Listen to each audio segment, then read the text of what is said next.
দর্শক, সাতক্ষীরায় আছেন সহকর্মী জান্নাতুল মোহনা। নির্বাচনে সেখানকার সার্বিক পরিস্থিতির খোঁজ খবর রাখছেন তিনি। মোহনা, নির্বাচনী সরঞ্জাম পৌঁছেছে কিনা আর আইন শৃঙ্খলা পরিস্থিতি কেমন দেখছেন জানাবেন।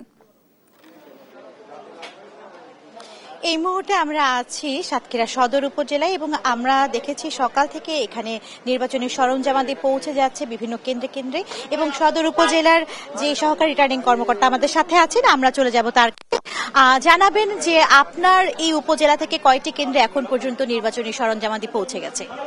ধন্যবাদ। আমাদের 111টি কেন্দ্রই রওনা দিয়ে 131টি কেন্দ্রেই এখন রওনা দিয়ে দিয়েছে। আমাদের কাছে শেষ খবর পাওয়া পর্যন্ত 81টি কেন্দ্রে সরাসরি মালামাল পৌঁছে গেছে।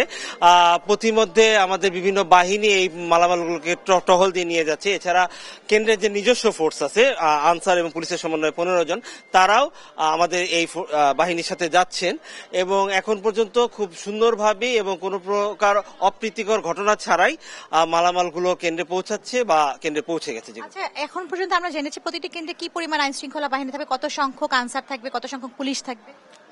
প্রতি কেন্দ্রে প্রায় সব কেন্দ্রে 3 জন করে এবং ক্ষেত্র বিশেষে 4 জন করে আনসার এবং পুলিশের ফোর্সড বাহিনী থাকবে। তাদের সহ যাদের অস্ত্র থাকবে না, সব সহ 15 জন আনসার এবং পুলিশের সদস্য সমন্বয় থাকবে। এখন পর্যন্ত কোনো দুর্ঘটনা কিংবা কোনো বিরূপ পরিবেশের বিরূপ পরিস্থিতির আপনারা কোনো খবরাখবর পেয়েছেন কি? না, এখন পর্যন্ত আমরা কোনো বিরূপ ঘটনার খবর পাইনি।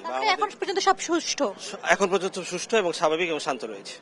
দর্শক শুনছিলেন যে আমরা সাতক্ষীরা সদর উপজেলায় আছি, সেখান থেকে তার সহকারী রিটার্নিং অফিসার আমাদেরকে জানাচ্ছিলেন যে এখন পর্যন্ত নির্বাচনী যে প্রস্তুতি এবং সরঞ্জামাদি ঠিক সুষ্ঠুভাবে পৌঁছে যাচ্ছে কেন্দ্রে কেন্দ্রে। তো এই ছিল আমার কাছে সর্বশেষ সংবাদ।